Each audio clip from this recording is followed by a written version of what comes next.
we welcome you into this final game of a 4-game tournament here at Eastern Florida State College. We are bringing you the Miami-Dade College Sharks taking on the USC-Sumter Fire Ants. My name is James Irvin, joined alongside by my broadcast partner, Richard Duma. And Richard, what are some of the players for Miami-Dade that has made them stand out? I mean, they've only lost 2 games all year. They are here in the semifinals, trying to go on to the finals to play Eastern Florida State College. What are some of the players that stand out to you? 2 guys in specific. They are both astounding players for this team. Let's start off with Edoardo Duccini. He's from Italy, 6 foot tall. He knows how to use his size in the attacking game. 13 goals and 4 assists on the season to total for 30 points. And then Facundo Ochoa, he has 10 goals to his name as well, but he also has 5 assists. Extremely impressive, especially considering he's all the way in the back at the defender position. So what does USC-Sumter kind of got to do here to defend these strong attackers that Miami-Dade has? Well, USC-Sumter has had success all season long. They were first in their Region 10 D1 conference. They went 10-1-2 in conference play. They won their conference tournament as well coming in here. I would say for them, just keep doing whatever you are. Have confidence in your game plan and understand that you were one of the best. You were the best team in your conference for a reason. Absolutely. Both of these teams have had dominant seasons so far. The 12-2-2 Sharks taking on the 14-1-2 Fire Ants. We are underway here now. Oh, a little bit of a fake. Now we will wait. There was a whistle. We stopped play already. There we go. There we go. Now we are officially off underway. Miami-Dade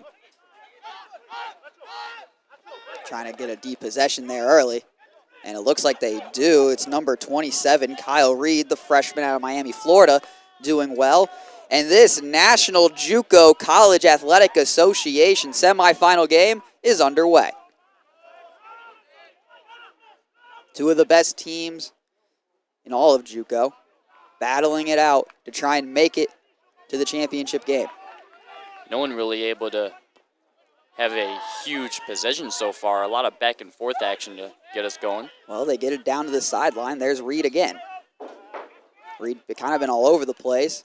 Tries to get it through on a nice pass. That ball is going to deflect off of Reed. Possession USC-Sumter. And that's just great defense. You saw they try to touch and go action over on the right side, but the Fire Ants were able to put a stop to it, using that sideline to their advantage. Trying to fit that into number 10, Lorenzo Rodofili. He will be the one to take the free kick. And that's a good pass. Already inside the box now. Oh! That could be a penalty early. Goalie running into him, and it is a card.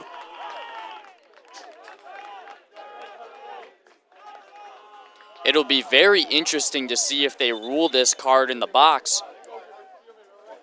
But since the keeper just got a card, he will now have to sub off. Special JUCO rules. Yeah, and that is number 12 in the goal, freshman Angel Fernandez out of Virginia Gardens, Florida. In 5 appearances this season, he's had 5 saves, along with 3 clean sheets. And that is a fantastic animation up there for the yellow card on the scoreboard, I mean. One of the more creative ones I've ever seen, but yeah, just a desperate attempt to stop the shot. Ends up drawing a card. And we have a penalty opportunity already. We have been playing for a minute and a half here, folks. A penalty called already. It looks like number 8 for the Fire Ants. Ignacio Gonzalez will take the free kick. Their captain, wearing the armband for a reason. And the pressure now goes on Fernandez. Already a huge potential turning point in this semifinal match. A 1-0 lead for the Fire Ants early would be very difficult to overcome. Granted, there is a lot of time left. We wait on Gonzalez to take the kick. Referee setting up the line, making sure everyone's where they're supposed to be.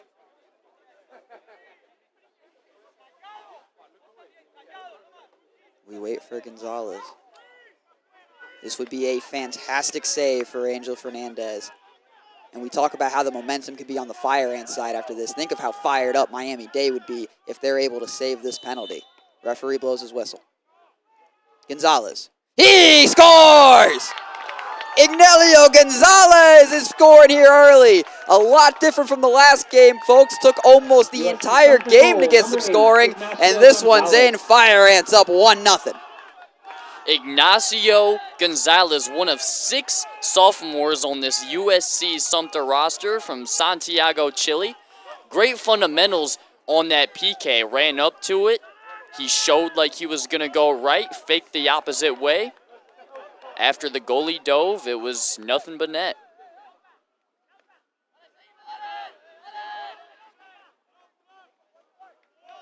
So the Fire Ants are up 1-0 here after that made kick. And now it is early. The momentum is 100% on USC-Sumter's side as they try a counterattack. That nobody home goes out of bounds, throwing for Miami-Dade. But again, for head coach Giuseppe DiPaolo of the Miami-Dade Sharks, you got to keep your guys rallied in it. Now, there is still not 43 minutes left in this half to play, but a whole other second half to play as well. And fortunately for Miami-Dade, they have an experienced coach in Apollo. He's been here before. He was previously the head coach with Inter Miami's 19U club, so he understands the ins and outs of keeping kids at this age, keeping their heads in the game. Which is exactly what you're going to do. It can be easy when you give up a penalty and a goal in that fashion. But to play to the semifinals, you're hoping more than one game to decide it, or one goal to decide it. Working on that. Left side now is Miami-Dade. Ball goes out of bounds off a Sharks player. Possession Fire Ants. Well, the Sharks are trying to get a lot going up the sideline right now. They get pretty decent progress, but as soon as they pass that midfield line, it seems like the Fire Ant defense just suffocates them. Done a good job so far early. Hey, that's just soccer sometimes, folks. An early score like that kicks the action off. And give Gonzalez the score on the penalty kick. Tries a cross over on the left side of the field. No one home for USC-Sumter. Well, Rodo Feely had that free kick earlier that helped to set up the goal. Tried to get another long pass in there. This one not as successful.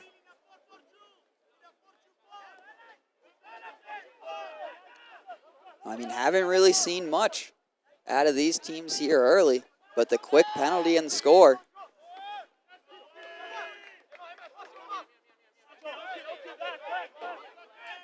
Very important. Miami-Dade now with another throw-in. Will be Austin Sinelli out of Buenos Aires, Argentina. Throwing it in. And we haven't really seen a lot of the time here. I know a lot of these offenses still trying to set up their game plan early. What does USC's Sumter's game plan look like? There's a shot on the goal off the post. Fantastic job by the defenseman to be there. That was a really close shot getting in off the post. The goalkeeper was out of position trying to save that one. And another great clear by the USC defenseman. Takes a shot. Going to be just over the net. And there we go. I was just saying, Miami-Dade putting scoring opportunity there, getting some shots near the goal. But yeah, Richard, as I was saying, what does USC-Sumter's game plan kind of look like now with that quick score? Do you expect them to stay aggressive, be on top of it, or do you expect maybe go into playing your possessive game? Well, I don't believe it's been long enough here in this match for either team to even show a game plan. I mean, there's been a lot of chaos to start this off. There's been a lot of back and forth going between teams touch to touch, and it's very difficult for either team to set up an actual game plan when things like that happen. With the way that penalty was, it was set up off a free kick, and that's been the only way either team has been able to drive down the pitch. Well, and due to that, not really having anyone set up, you're right. It has been a lot of chaotic soccer here in this first 5 minutes of play. We've had a lot of action, a penalty kick, free kicks, shots on goal being saved, balls bouncing off the post. I mean, we've had a lot of action here. And I mean, James, you could make an argument that both of these teams are trying to play very fast, and that's why a lot of these mistakes and early turnovers are being made in their possessions. Well, I was going to ask you about that, Richard. What do you think with both teams trying to play so fast? Obviously, we've seen it. It's very fast style of offenses, long cross balls over the field, trying to get these quick scores. Do you think maybe slowing down a little bit to actually set up a game plan on offense could play beneficiary to both teams? And 1,000%. And of course, it's a lot easier to say that for the Fire Ants right now rather than the Sharks, given that they're up 1-0 and they have the clock on their side. But in terms of the game plan, I still believe that Miami-Dade would benefit from slowing down. There's a lot of time left. It's still early in the first half. I think they should be confident enough in themselves to get a goal the natural way and not feel the need to rush up the pitch. Penalty is called. It will be a yellow card to number 3 on USC-Sumter, Emmanuel Zuleta. And that'll be his first card of the night. Yellow card, number 3, Emmanuel Zuleta. Flash the graphic up there again. You have been warned. So that is now the second yellow card of the game. This one not seriously as consequential as the first. After back-to-back fouls called on USC-Sumter, referee had no choice. Bring the card out on that one. Taking it up the pitch now is Facundo Ochoa. Mentioned him at the top of the broadcast. In 15 games played this season, 10 goals, 5 assists for 25 points. Has been one of the leading scorers and top players for this Miami-Dade Sharks team. Important talent. I would imagine they would try to look to him. Early. Oh, fantastic move there by Ochoa. Depossess USC-Sumter. Keeping in possession now is Miami-Dade. Sharks trying to set up an attack. Crossing to the middle. Defended well. Oh, right to a Sharks player. Has an opportunity. Gets it to the outside. It's Reed. And that is defended well by Zuleta, who the yellow card was on. Kyle Reed was there. And another yellow card was called. Appeared to be on USC-Sumter there as well, as a Sharks player is down. That is a great job defending nonetheless by Zuleta on Kyle Reed, who had a lot of space there on that right side. And USC-Sumter, making up for their previous mistake, they got a defensive stop near their goal, and honestly probably should have tried to clear that ball a lot further, but just rushed it a little too much, and the instant turnover. Yellow card, number 8, Ignacio Be the first Gonzalez. corner kick of the game now for the Sharks. Defended well by the Fire Ants. Possession remains in favor of the Sharks.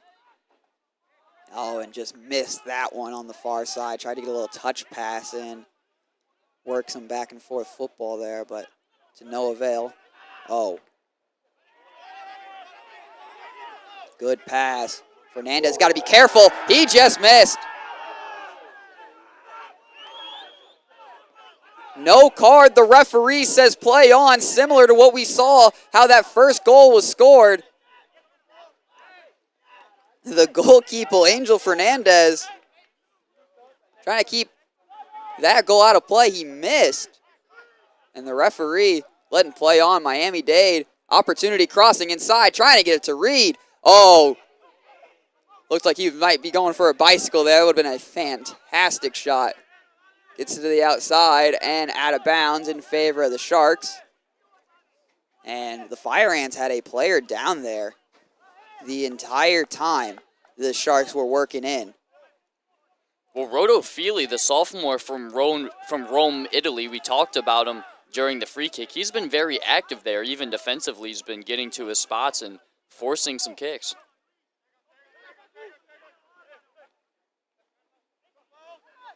Miami-Dade able to keep possession, trying to work their way inside. It's a mean little spin, but a foul is called on the Sharks, and USC-Sumter will have possession. It's 35 minutes ticks away here at Orlando Health Stadium. We appear to still have a player down for the Fire Ants. He just made the tackle. And looks like a little bit of extracurriculars there between one of the Sharks players and Fire Ants players.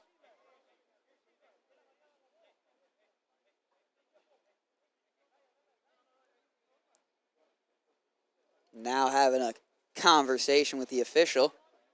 And while this conversation goes on, we'd like to send a special thank you to Eastern Florida State College for giving us this opportunity to call this game here on the Titan Sports Network.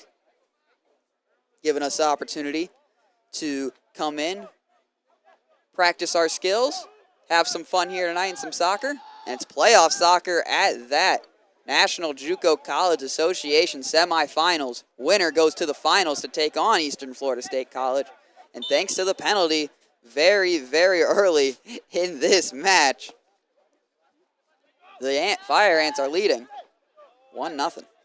Will Ignacio Gonzalez got us going with the penalty?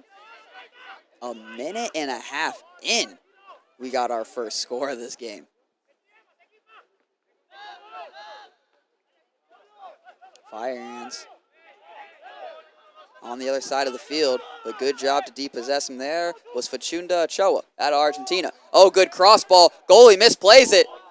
Does a good job to get a foot on it there was number 1, Juan Jose Montoyo, and that could have been dangerous there for the Fire Ants.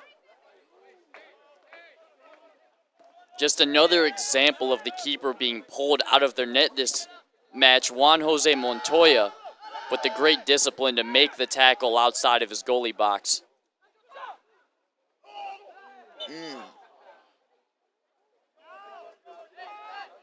Just a foul called there. No card from the official. It will be a free kick for USC-Sumter.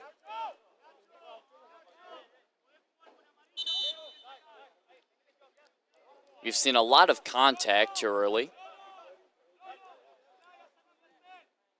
Well, that's how I feel it's going to be for the rest of the night. I mean, with such high implications in this game, your season could be over after this one. You expect the players to leave it all on the field, Richard. Maybe be playing with a little extra chippiness there. Of course, James, and it's like that in every sport. In a do-or-die situation where... Shot on goal, right to Fernandez, makes the save. Continue. But in a do-or-die situation where if you lose, you are going to go home, your body is naturally going to put more effort and care into what you're doing. And you're absolutely right that that's why you see a lot of more physicality. As there's the run out of the corner. Yeah, number 4 for the USC-Sumter. Obadiah Jarrah from Amon Jordan. Does a good job being there. Certainly had some catch-up work to do on that defensive play. Tried to find it inside. Oh, there's Reed. Ball will be out. Ruled in favor of the Sharks.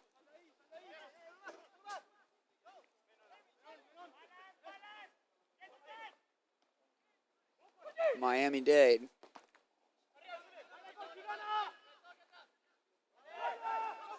Gets it inside. There goes Ochoa. Crosses over to the left side. Miami-Dade able to flip fields. Ooh, good tackle there. Oh, fantastic steal by number 14. Unable to keep his footing, but a foul is called on the Sharks. And it will be in favor of the Fire Ants. That's number 14, Luis Peralta. Does a great job of coming in. Makes a fantastic tackle. Just unfortunately couldn't stay on his feet. And what a disruption there. I mean, the Miami-Dade Sharks, they had something going on that offensive possession. They had some crosses going. They were trying to flip the field and gather numbers on one side. Big read by Peralta to understand that. Put a dent in their push. And so far, for most of this first half, Richard, besides that one penalty kick, I gotta say, Miami-Dade seems to have been controlling time of possession here so far. Well, after that first goal, they've calmed down a lot since then. They've drawn out their possessions a lot better. It's just about capitalizing on the other side and making it past that box area. Back to Zuleta. Out of bounds, off of USC-Sumter. Good defensive play by Miami-Dade. Smart double team next to the boundary marker. Trying to really flip field there with the Sharks.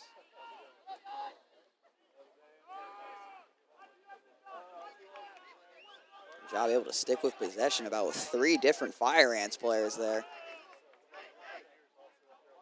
This ball is finally going out of bounds after a bit of a conjubilation there over fighting over who could possess the ball. That's one of the more fun words. I was about to just go with mini scrum, but appreciate the deep dictionary bag. You know, there are multiple different ways you could describe a cluster of things coming together. Potentially a molecule. Say each player is an atom. Atoms are all around us. Oh, great through ball there, or cross, excuse me, by USC-Sumter. Able to keep possession with it. Oh, tried to cross inside, just a little too much on it. Number 9, Ciro Atado, had the right idea there. And now here comes Miami-Dade on the counter. They have the numbers. Oh, fantastic slide tackle. Is able to clear that one. What a fantastic job there by the USC-Sumter defense. It will be a corner kick for Miami-Dade. Well, the Sharks are getting their pushes now, but now it's due to the individual defensive abilities of this Fire Ants roster. They're just coached up so well, and they've been making these plays and making these tackles, and it's very difficult for the Sharks to get anything going. Ochado takes a shot. Ooh! Had the goalkeeper fooled on that one. Just was unable to sneak it past. As soon as I say that, that shot definitely caught the Fire Ants off guard. Caught me off guard, too. I was just expecting another pass. Yeah, when I saw Ochoa line up to take that shot, I didn't think it would be as close as it was. Thought it was going to be a little more off target right off rip. Corner for the Sharks.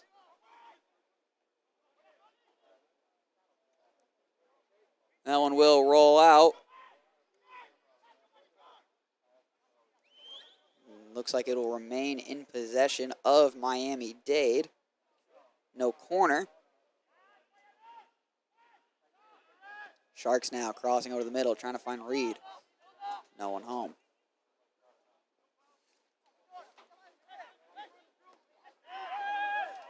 Gets that one back to Fernandez. Handles it well. Bizarra.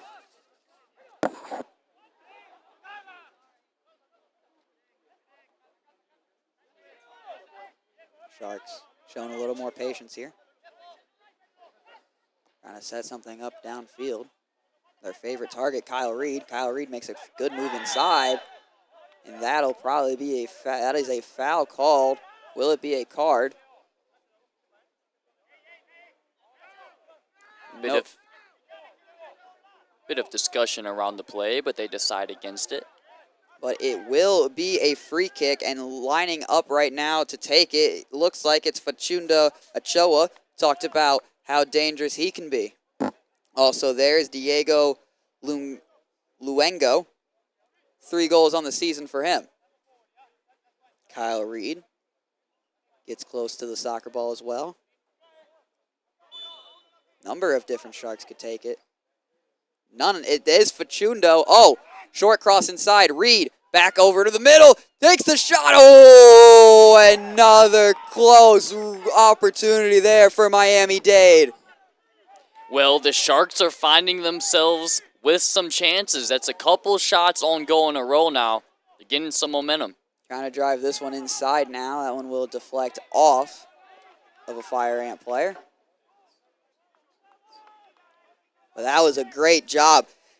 How impressive was that free kick design there, Richard? It was something that was very unique. I haven't seen much like it before. He wanted to go to the middle. Defended well. Off the deflection. A lot of defenders there. Fire Ants able to survive another scoring opportunity, and that one's going to roll out of bounds. But again, back to that free kick play design there by Miami-Dade, Richard. Well, it was just a little fake flick, and it was very different from what I've seen from other play designs in the past. It looked like it was set up for him to look one direction and take it the other. There was a player near the net that went outside to receive the pass on the gather, and from there, confused the defense and helped set up a shot back inside. Amongst the confusion, great job by the Fire Ants. Sharks do it again. Corner. Crosses in the middle. And again, another off-target attempt for Miami-Dade. Been close. Just needing to get it a little more to the left or a little more to the right to find some netting. Well, third time was not the charm that time. They had one attempt too wide and another two that were too shallow. But at least for the Sharks, they got something going. Kind of saw it there on the free kick as well. Fake with one player, have another player kick it. The one that Richard was describing, they had 3 different players near the ball. And even though they are currently down 1-0 in this game, the Sharks are leading the corner battle 5-0, signifying their ability to push the ball. And that play is looking like it's going to be a foul called on USC-Sumter. Free kick awarded to Miami-Dade. And you're right, I mean, for Miami-Dade, you know, it's got to be confident that will be a foul on USC-Sumter as well. But again, just with keep getting opportunities like this, you mentioned they're leading the corner battle. For Miami-Dade, it's got to be a good confidence builder as well, because if you keep getting these opportunities, eventually you think one will fall. And they know they're capable. They've been doing it all season. Good shot. Defended well by the keeper. Cleared away. That was Jose Montoya. And on the corner kick, Sharks take it fast. Crossing inside of the middle. With a little quick, short kick there. Out of the middle. They're really trying to get these headers. Good job on Montoya to be there and punch that one out. Trying to drive it on the inside. Looks like Ochoa keeping possession for the Sharks.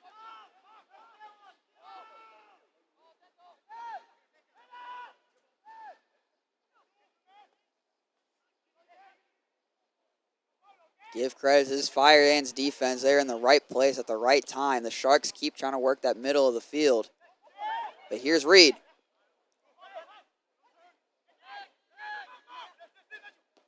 What a shot! Was going to be on target. Montoya does a good job to stay with it. And a fantastic shot attempt there by the Sharks. Outside the box. Looked like that was number 2, Augustin Sinelli. Well, even though that attempt ended up in a save right down the middle, the Sharks are improving lately. And it's showing in their game plan. They're starting to figure out this Fire Ants point of attack defense they're running. Makes sense because they're Fire Ants, but they really like to swarm whoever has the ball in any given moment. And I feel like the Miami-Dade Sharks are starting to read those defensive attacks better, if you will. I agree. Again, we really haven't seen much out of the Fire Ants offensively, or even on their side of the field. The Sharks have done a good job of keeping control of possession. That one's going to be crossed over the middle. No one home for USC-Sumter. Looks like that deflected off of a Sharks player.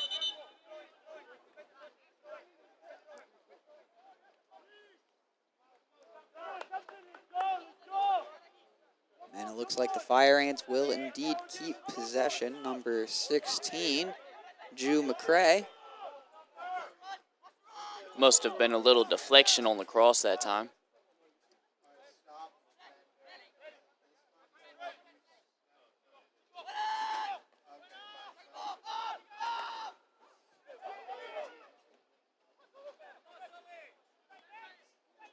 Miami-Dade does a great job of flipping field. Oh, good hustle to get there on the ball. Referee says nothing, they play on. Referee kind of having to duck out of the way there. Foul is called.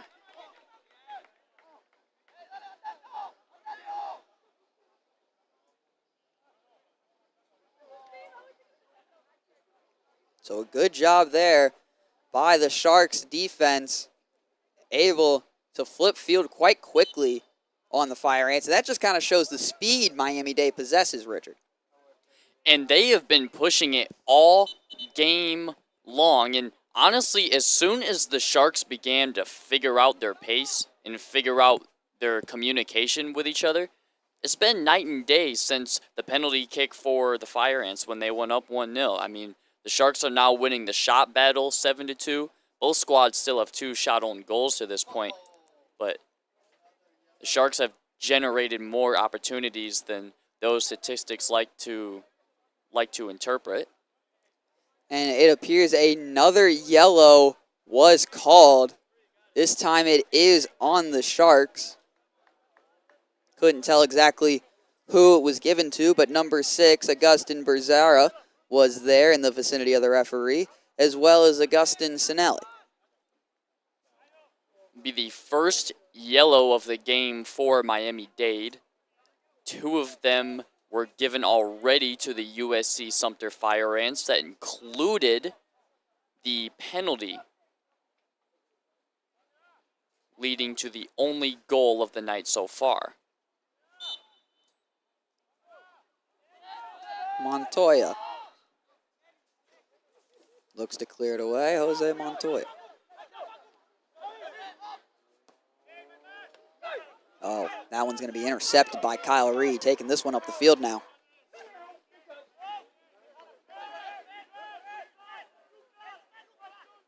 Reed crosses inside.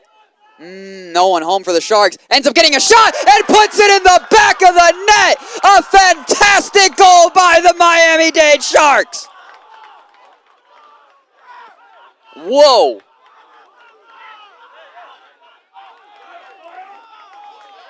Come on. Can you believe it? And how about Kyle Reed on the push up the sideline to set up the goal?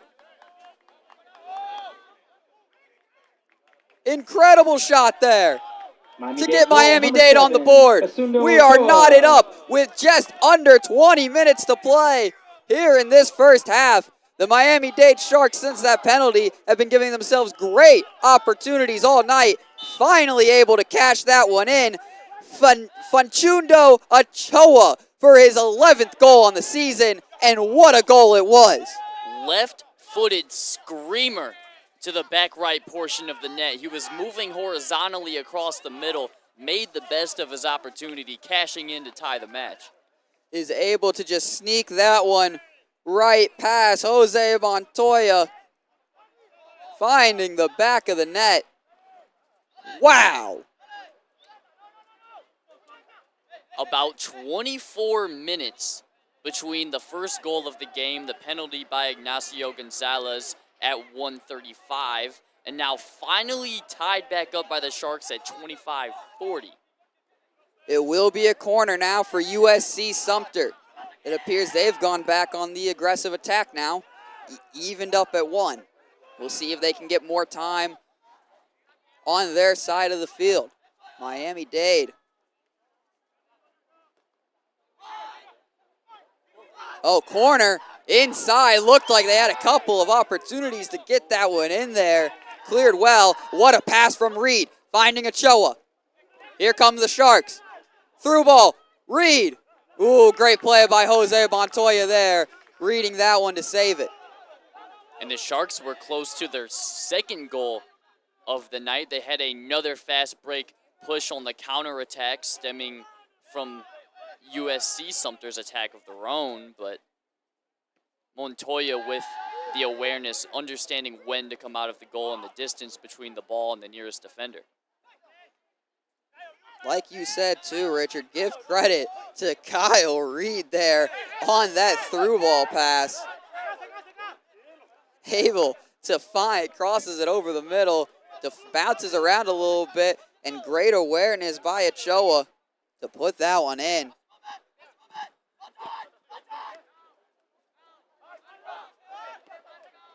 Cleared away by the Sharks defense.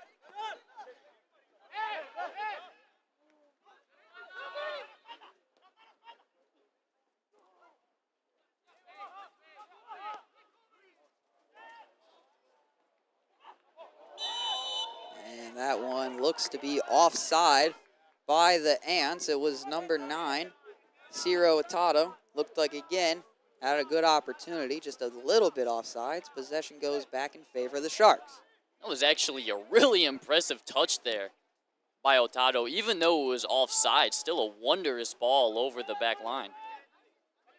Just a little bit off in the timing. Possession has still been in favor of Miami-Dade pretty much this entire first half. Good job to get wide using his calf there. He possesses the Sharks, and that looks like another card is coming out. It is. Will be a yellow card on the Sharks. Well, it's been a few times this match we've seen collisions over by the sideline, especially at that midway area. These guys are playing hard out here, knowing what's on the line. A trip to the JUCO College Athletic Association championship round, taking on the hosting Eastern Florida State College. And that leads to what you're seeing are a lot of collisions. It is a tough playing field out there.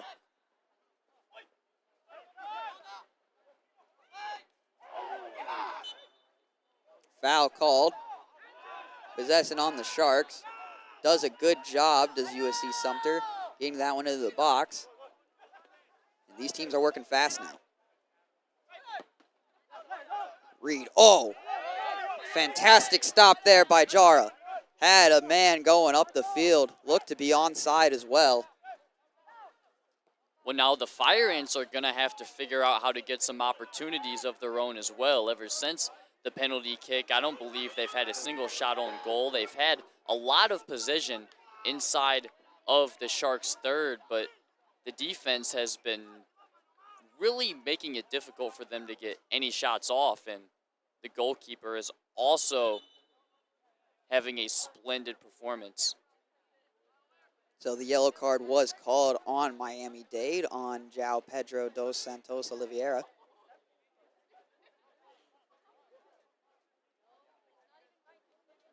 As we tick under, around 15 minutes left to go here in this first half at Orlando Health Stadium. It is a beautiful night. Bit of some rainy weather earlier for those coming into the stadium. Skies have cleared up here.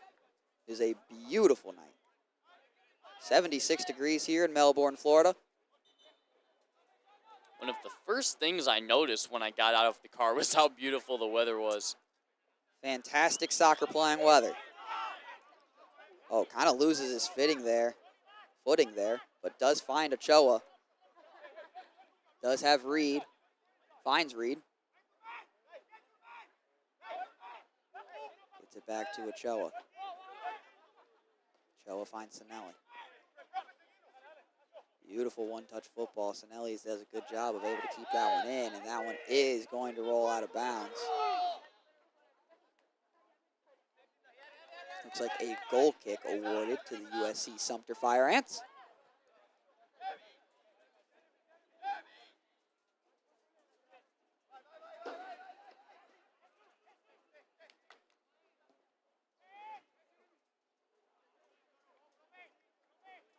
And again, just kicks that one out of bounds.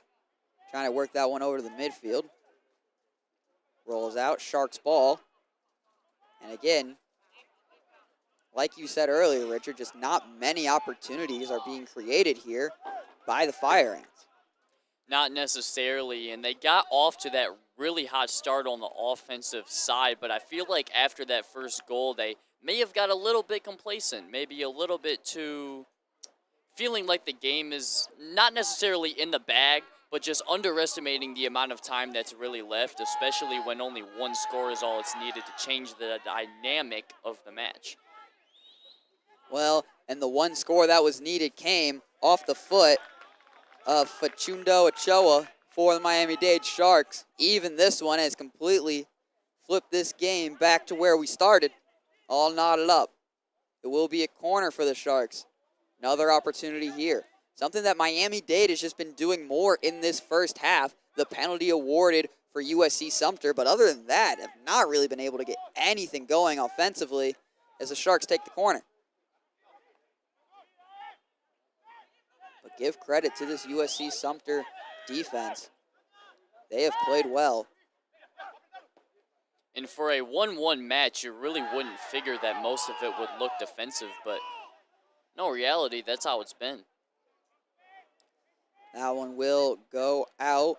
Side judge says it's Miami-Dade in possession of it. On the quick throw-in.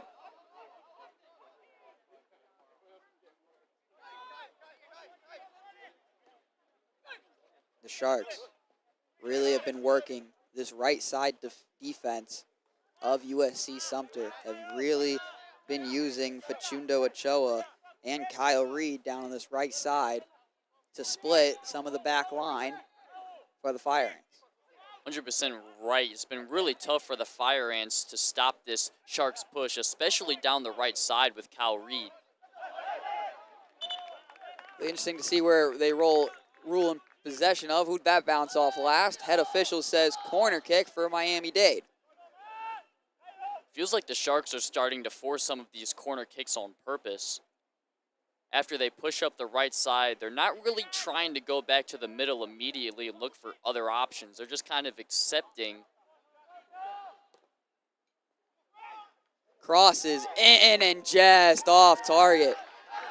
And that's probably part of the reason why the Miami-Dade Sharks have been creating a lot of opportunities off of these corner kicks. So it makes sense that they would want to go down and try and force them, considering it's been one of their strongest focal points right now.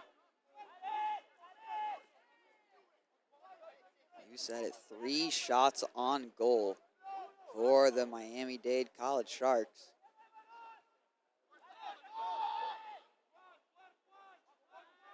Seven corners for the Sharks as well, compared to only 1 for the Fire Ants.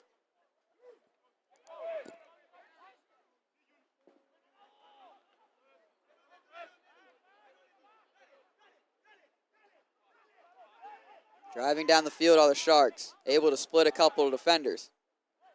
Ball's kind of rolling around there in the 18-yard box. No one gets to it, so Jose Montoya says, I will. Makes the save. And another thing that I've noticed from the Sharks so far is that they've been way more creative with their touches. I've noticed a lot of headers on their side connecting to their teammates' chests and knees and calves.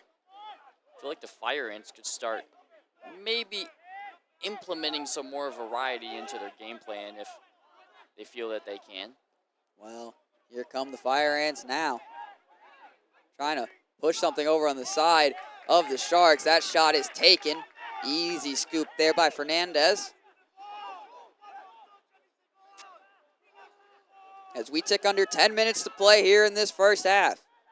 It is really, score is tied, but for those who've been watching, it has been all Miami-Dade in terms of time of possession. But here come the Fire Ants. They like working quick. That time, Sharks defense was there, clears it out, remains in possession of the Fire Ants. Seeing some more of that back and forth action that was trademarked in the first 5 minutes of action. Oh, just loses it there. Gains it back. Inside cross. Oh, and just slipping there was a Fire Ants player. Looked like Otada, number 9 of USC-Sumter, and that Would have been a dangerous, dangerous opportunity for the Fire Ants. They were able to capitalize. Here comes Miami-Dade working quick now on the counter. Fires over the middle. Great job away, or great job getting ahead in there to clear that one away for the Fire Ants. A lot was happening on that possession. Some quick scoring, trying to work quick by USC-Sumter. Miami-Dade counters. And what a clutch stop on that end by the Fire Ants. They almost had their second goal of the game on the other end after the Sharks tied it up, but the Fire Ants, they had a little bit of a miscommunication, maybe a slip up on a wet spot on the field, something of that nature. And when that happened, it just completely threw off the dynamic of their offensive set, and it allowed the Sharks to easily get down the field with a counterattack and get an attempt of their own. Yeah, working quickly there. The Fire Ants were trying to do, and again, Otada just slipping there. Is going to want to have that one back. Was a fantastic cross over the middle. Was right where it needed to be. Just unfortunately, maybe a little bit of the weather we talked about earlier on the drive-in affecting the playing surface. As there's a good pass now. Miami-Dade gets it inside the box.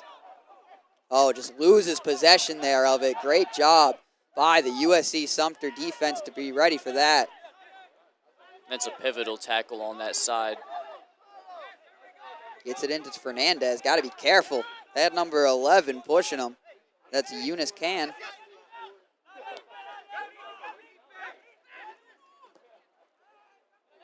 I believe the tackling has definitely been the best part of the Fire Ants game plan tonight. Well, here comes Miami-Dade again, trying to work quick. We're working that right side. Ochoa was on target. Jose Montoya was there. Would have been his second goal of the night. And now Miami-Dade has kind of used some of this counterattack action here. That shot looked like a bit of a slow roller to maybe be intentional. May have been a pass trying to find a cutting teammate that just didn't end up being in the vicinity, but good attack, nothing less. Over the middle, Ochoa finds Reed. Reed stays on side, crossing over the middle. What a save! Jose Montoya diving out of the net to save that one. Keeping this one drawn. Maybe had Ochoa there trying to sneak that one over the middle on the cross.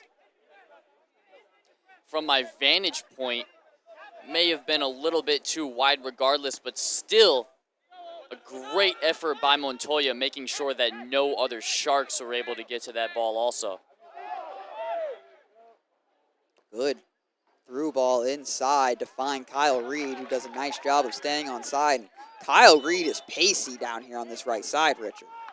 And he's been one of the biggest factors in this game for the Miami-Dade Sharks, even though he has yet to score. The fact that he's pushing up so much field and taking so much of the heavy duty away from the rest of the Sharks roster, they're just able to focus on running up the gaps on the other side, and next thing you know, you have an opportunity close to the net.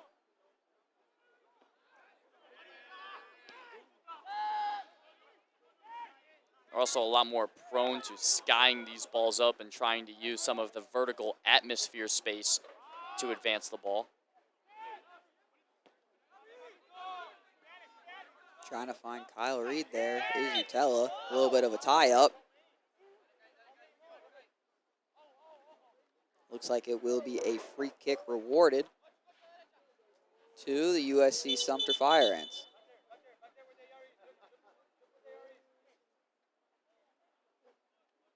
So as we under 5 minutes left to play here in this first half, it's been an entertaining one. We're all knotted up at 1. USC-Sumter Fire Ants take it on the Miami-Dade College Sharks.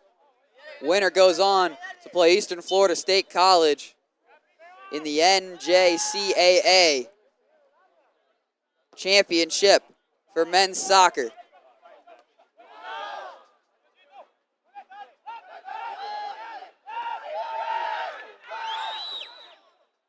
Fire Ants will just reset. Sharks does a good job putting some pressure there, forces a quick giveaway from the keeper, Montoya. And now here come the Fire Ants. Trying to work this one over the middle. Flipping field is USC-Sumter.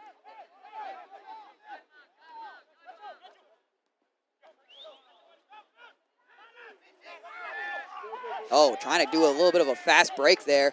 USC-Sumter does a good job of stopping it. Now they got numbers. Good cross over the middle. Oh, trying to touch that one in, but it's another good save there by the goalkeeper, Fernandez. And Eunice Khan had a huge opportunity next to the net. He was probably about 5 feet away, but just unable to get enough power into the ball. Big save. I like the idea there, going touch here against Fernandez. But Fernandez was in the right position at the right time. And finally, Sumter got a big break. It has been a while since they had a huge drive with numbers. They had an opportunity there, but unfortunately for them, just unable to capitalize. Another tie-up will be possession for the Fire Ants.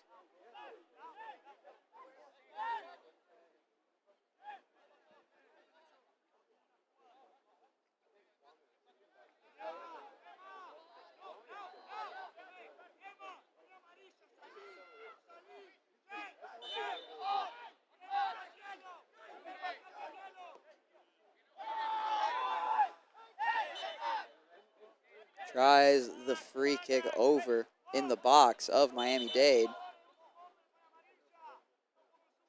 No one home. Sharks trying to work quick, a little too quickly there. And referee will make them start this free kick off from where they were supposed to start as we hit 2 minutes left to play here in this first half. Titan Sports Network here at Orlando Health Stadium in Melbourne, Florida.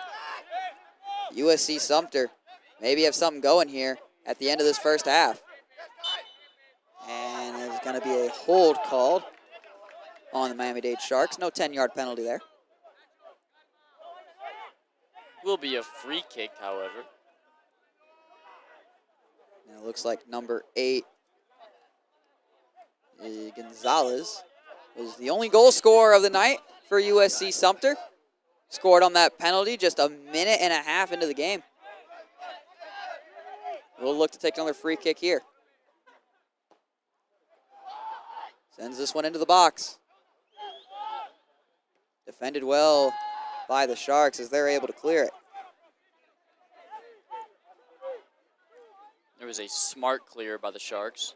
Not much time left to go into the first half, especially with their dominating statistics in terms of shots and time of possession in the first half. It would make sense that they'd be okay with taking this one to the whistle. 45 seconds left here to play. Sharks get it to Kyle Reed. Reed goes to Ochoa. Ochoa crosses in the middle. Cleared away by the Sumter defense.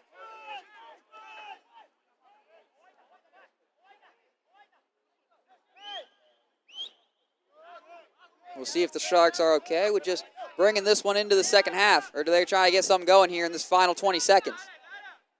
Ochoa's to be the guy to do it. Now one. 10. Depossessed. 9, 10 seconds.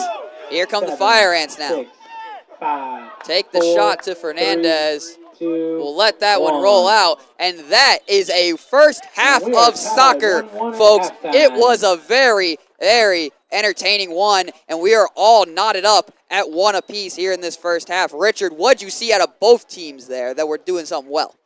Well, even though it was 1-1, Miami-Dade looked like the dominant team for most of the first half. They had a lot of drives down the pitch, which unfortunately they were unable to capitalize on all of them except for one. They had 11 shots to USC-Sumter's 4. They also had one more shot on goal. They were the more physical team. They took a lot more risks in the first half as well. They had 9 fouls to the Fire Ants 6, but they actually had one less yellow card, interestingly, than the Fire Ants did. So I'd like to see this physical play keep up for the Sharks in the second half for them to get to the championship. And on the Fire Ants side, I'd like to see more variety in their attacks. It seems like every time the Fire Ants have possession, they're only using the ground. It seems like that ball is never leaving the floor, and it's been very easy for the Sharks to steal some of those possessions. Fire Ants, they've been strong on the defensive end too. They've had their share of tackles and individual plays that have kept them in the game, but in terms of offense, I'd like to see them go through the air more. Maybe take a risk with a clear down the field. Maybe try and use your head to set up a decent attack. I feel like there's a lot of predictability right now and a lot of things that these Fire Ants are doing, and pretty easy fix, but they should be able to get more going in the second half with some more creativity. Absolutely, and you probably want to see more out of this Fire Ants offense if you are head coach Maximilio Rocala, but barring the penalty there, that was really more on Angel Fernandez mistiming when to jump on the ball, having a collision there inside the box with the USC-Sumter attacker. It has been all Miami-Dade in the possession game, and give credit to the USC-Sumter defense with how much pressure they have been put on, that it is still a 1-1 game. But 15-minute break halftime. You're not going to want to go anywhere, folks, here on the Titan Sports Network. Eastern Florida State College is already in. Who will play them in the NJCAA National Championship game for men's soccer? My name is Richard Duma, my name is James Irvin, joined alongside by my broadcast partner, Richard Duma. And we would like to send another special thank you to the Dan Patrick School of Sportscasting in Eastern Florida State College for giving us this opportunity to come out here tonight and call this semifinals round. It has been an absolute blast so far, even if I am mixing up our names a little bit. It's been a long day for us folks. But another special thank you to Christine Wynn, specifically vocal training 2 teacher at the Dan Patrick School of Sportscasting. She reached out to give this opportunity to us, so a special shout out to you, Christine. Hopefully we're ending on our ups, voweling our vowels, making this sound engaging and excitement. And we will be back for this second half of football. You can call it. USC-Sumter 1, Miami-Dade Sharks 1. Don't go anywhere, folks. We'll be right back. Industry right now needs automation because we have a lack of, I would say, technical workers, engineers. Many of them are retiring, and we need to fill those positions. Many of the companies that the apprentices work with and they are sponsored by are amazing companies that have moved to the Space Coast area, or they're already here and they're looking into the future. Companies that would take us to the moon, that would take us to Mars, building rockets, satellites, planes, and many, many facets of what the technology of tomorrow will be that is happening right now. Eastern Florida is making the changes necessary and bringing forth key people, resources, and equipment, and labs like this one, and programs to enable to meet industry to reach those goals and visions.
In 2022, we were designated as an NSA Center for Academic Excellence, and that means that we provide the labs and the curriculum that the NSA deems worthy of a cybersecurity institution. And with that designation now, our students know that they're getting the best education possible in our area for cybersecurity, and it helps open them up to different job opportunities. There are specific jobs that only employers will allow a CAE student or alumni to apply for, so that helps that. Currently today, there's around 600,000 open positions in cybersecurity, so we are at a crisis mode for looking for those individuals who have experience in cyber, experience in IT in general. In Brevard County, there's around 2,000 open positions, and Florida itself about 32,000, according to cyberseek.org.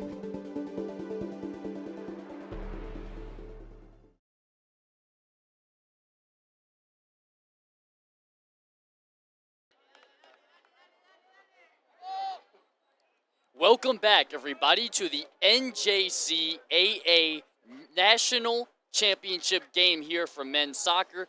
Welcome back to the Eastern Florida State College. We're here in Melbourne, Florida. We have a wondrous game for you so far. The Miami-Dade Sharks are tied 1-1 with the USC-Sumter Fire Ants. We saw a penalty kick goal from the Fire Ants with 1 minute and 35 on the clock. And then at 25:40, Facundo Ochoa tied it right back for the Sharks. And now here we are, underway for the second half of action. Yeah, and you saw a lot in that first half, Richard, where it just trying to play fast. Both teams were playing fast as well. And once once Miami-Dade started controlling the ball a little more, slowing the game down, that's when a lot more of their opportunities got set up. If I'm USC-Sumter right now, I'm doing the same thing to try and get that same thing going for my offense, because right now it seems that the Fire Ants have just been trying to play a lot of this fast break offense. And give credit to the Miami-Dade Sharks. They have been ready and been in place for it. So if I'm USC-Sumter, like we mentioned in the first half, I'm looking to get a little more creative with some of these shot attempts, coming in from the side, setting up a little more crossers, maybe doing some more one-touch football but in the middle of the box. I mean, something right here to change the eye direction of this Miami-Dade defense, because right now they've been in control of time of possession since the 1.5 minute mark. And it's also been very tough. You're absolutely right, James. But it's been very difficult for the Fire Ants to keep up with the speed so far of the Sharks team. Let's see if that changes in the second half. Both of these teams came into this matchup, the semifinal matchup, with great records. The Sharks went 12-2-2. USC-Sumter, on the other hand, the Fire Ants 14-1-2 during the course of the season. Both of these programs exemplifying their ability to win.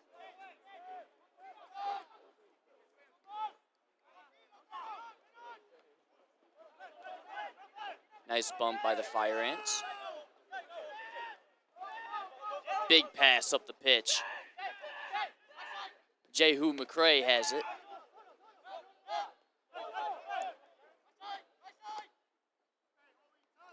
Touch to the left corner, deflected by the Sharks. Another ball in the sky. They like to do that a lot in the first half. Referee blows his whistle. Free kick now from Miami-Dade. They reset.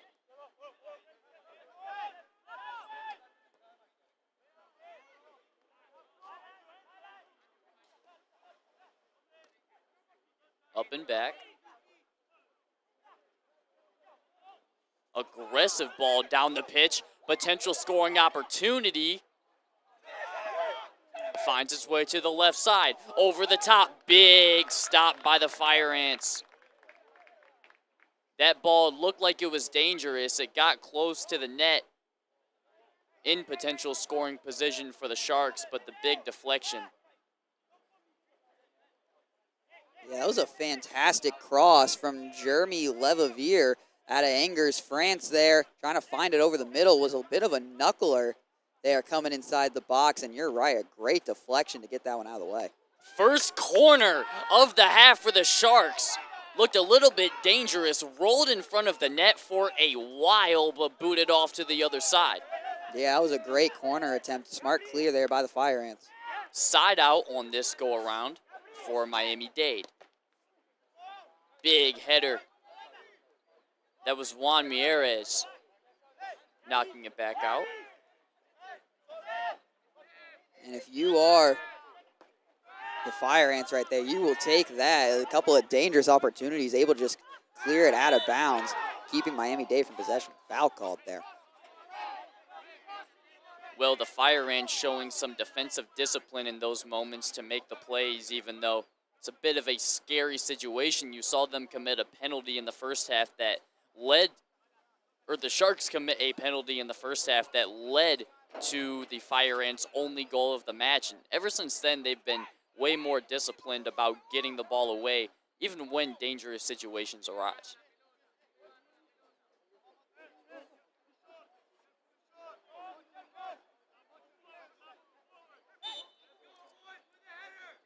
So now we'll have Miami-Dade free kick on the opposite side of the field.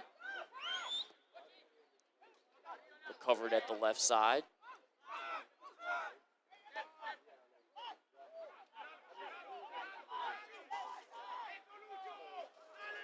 Seeing some possessive football now from the Sharks, trying to get something going in attacking territory. Fire Ants doing a wondrous job of holding them back. Cross to flip the field. Some traffic in the middle by the net, making a run. Goalie goes out for a little bit, but the stop by the non-goalie next to it. And finally, the Fire Ants managed to clear. We hear a whistle. That is not good. That looks like it is number 1 for the Fire Ants there down in the goal. Does look like Juan Jose Montoya, who has been fantastic all night. Let that incredible shot by Ochoa go in, but no fault of his own there. That one was just a better shot. This is not what you want to see if you're the Fire Ants. Montoya has had 5 saves already in this match. As we hope everything is okay. He's still on the ground being attended to right now.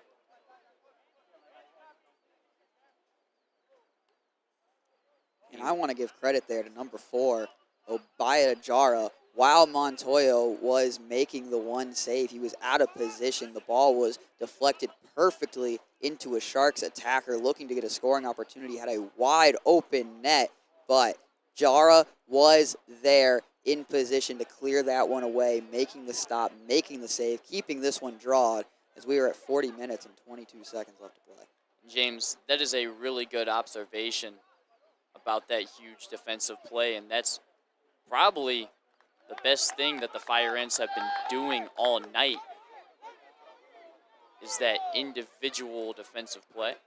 You're right. The defense for USC-Sumter has kept them in it. So with as much pressure as Miami-Dade has been putting on this defense and putting on this back line, you got to give them credit. They have been making the right tackles, clearing the ball when they need to. They've really just been in the right place at the right time, and that is a large part into why the Fire Ants are still in this one. We have still most of the second half so far. It's still very early in the second half, but Miami-Dade has been controlling time of possession still and getting more opportunities than the Fire Ants. I want to see USC-Sumter come out here and create some more opportunities for themselves, get them back in this ball game, create a little bit of momentum. And we really are seeing a great battle between offense and defense. The Sharks preferring a more aggressive offensive attack, while USC-Sumter Fire Ants more so like to win with great defense.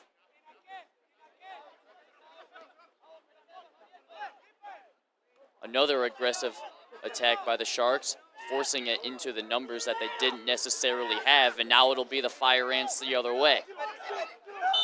Looking to make some moves in the middle, that was Oliveira. But a whistle is blown, and possession will come right back over. Yeah, the referee's calling a foul there on number 9, Atato. He's made a couple of plays in this one. But he had advantage right there. He had a lot of space to work with, too, up the right side of the field, just unfortunately calling a foul. And it appears the officials are going to get together and have a discussion about this call. And Otado, he almost had a good push there. He's very, very shifty. You can obviously tell that he's had some dribbling development over his years. The freshman from Rosario, Argentina.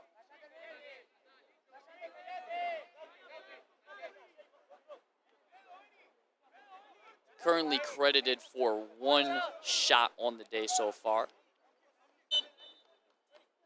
Really, that's been the difference of the game. 13 total shots for Miami-Dade, only 4 for USC-Sumter. Big move by the Sharks. Up the middle dribble, and now it'll be a fast break in the other direction. Reset Miami-Dade.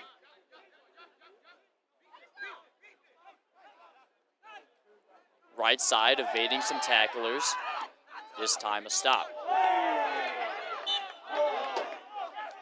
And now we have some contact during a potential change of possession.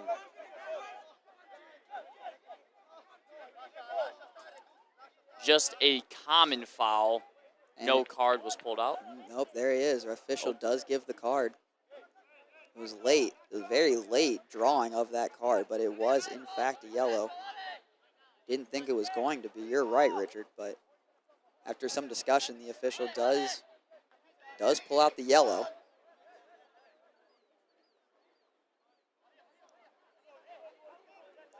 Good to know there.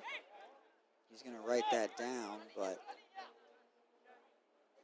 no, right there, we've seen it. USC-Sumter, again, has had some opportunities, have had some space up on the near side of the field, nearest to the broadcast booth by us. They've had a lot of space working up the middle, just some costly fouls, some untimely errors have been it. And maybe cutting out some of those can get some more offensive possession going for the Fire Ants. That was the second yellow card of the game for the Sharks. They are now tied after a first half when the Fire Ants had 2 of them.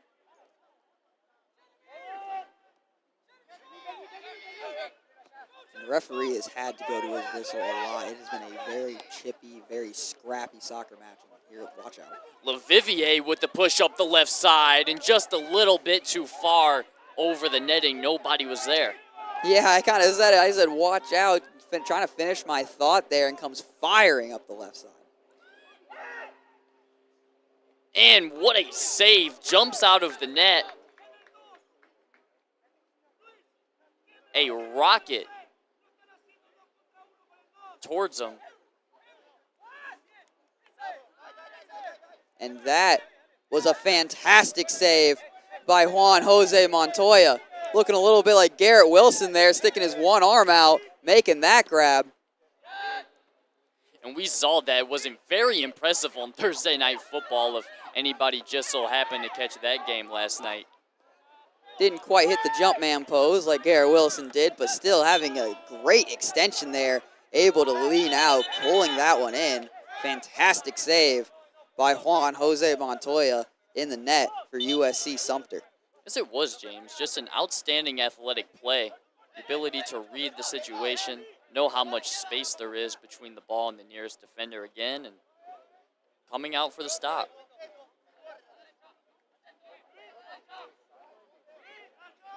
A little bit of a delay as the Fire Ants will set up a free kick. There's an aggressive boot towards the sky, but nothing comes out of it as Angel Fernandez is out of net to retrieve it. A roller forward, and that pass is behind Jeremy LaVivier for the Sharks, and now the Fire Ants will have a side out. Yeah, just a little too much on that pass, trying to find LaVivier. He's a little behind him as well. Bit of a miscommunication there from Miami-Dade. And if you're USC-Sumter, getting a mistake like that out of Miami-Dade, who has controlled the possession game so much, you want to look to capitalize on some of these mistakes. There was the throw in by McCray that makes his way back to him.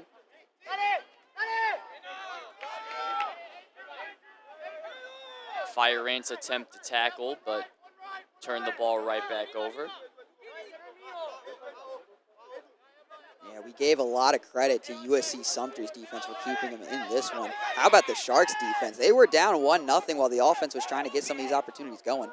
Up the middle, here comes an attack on the break. Almost a goal, but a big save by Montoya. Jose Juan Montoya coming off that one-handed save there. This time gets his knee just in the right spot there, defending well against it. That was a fantastic through ball for the Miami-Dade Sharks. And, oh, man.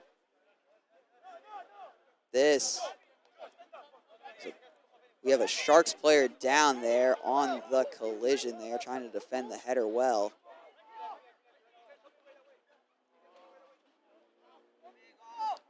Currently sitting down, being attended to by a teammate and now helped up off of the pitch. So that's always a very good sign.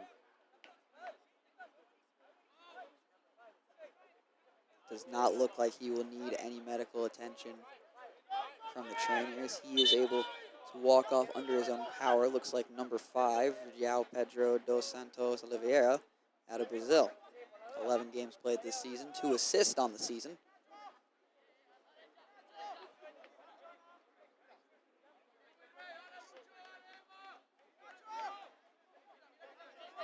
And because it is a head injury, Dos Santos Oliveira will have to sub off, as you can see there on the far side. Unfortunately, did not see who came in for him. So now a bit of a different look as we're back underway. Currently 35 minutes on the clock and change.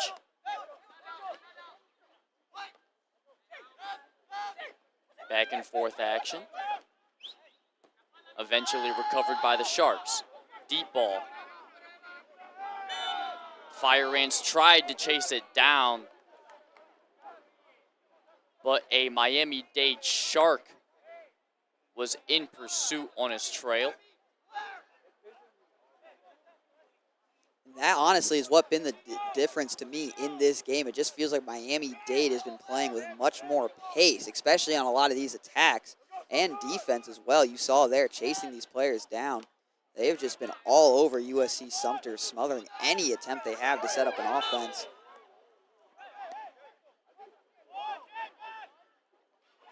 And it's another foul called on the Fire Ants.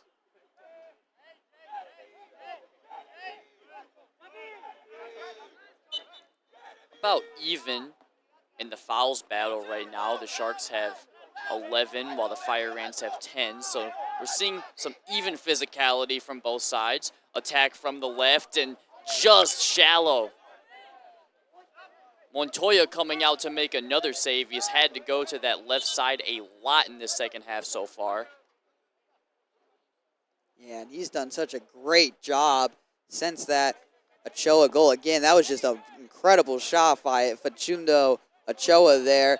And, you know, give credit to Jose Montoya. Besides that, he has been absolutely excellent there in the goal tonight. Great discipline by him. As there he goes to boot it away. Shark tried to get some vertical for a potential header, but the ball missed him. There goes a clear by Angel Fernandez. Nice move by the Sharks. Back the other direction. Oh, way to find open space there from the Fire Ants. Down the left side. Looking to recover, but the Sharks are getting very aggressive in that corner. Booted out of the corner by the Sharks, so should be either a throw-in or a corner from the Fire Ants, and it looks like it'll be the latter.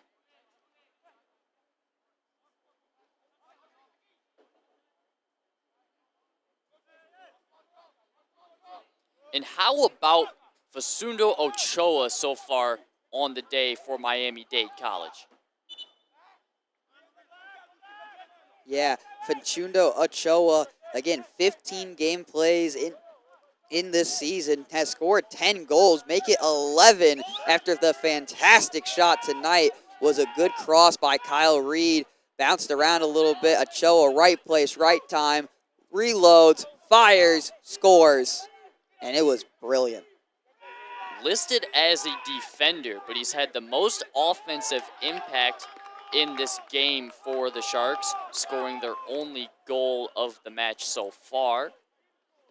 And, give credit to the Fire Ants. Edoardo Duccini from Varese, Italy, is the leading goal scorer for the Miami-Dade Sharks, but they have done such a good job of shutting him down. But that's where it comes in to have two attackers like this. Ochoa comes in, steps up for it, scores the goal, and gets Miami-Dade on the board. Fire Ants will look to solve that problem with the score here, but a little too wide. Good movement by Angel Fernandez to make sure that the ball didn't pass him, but it was never going to.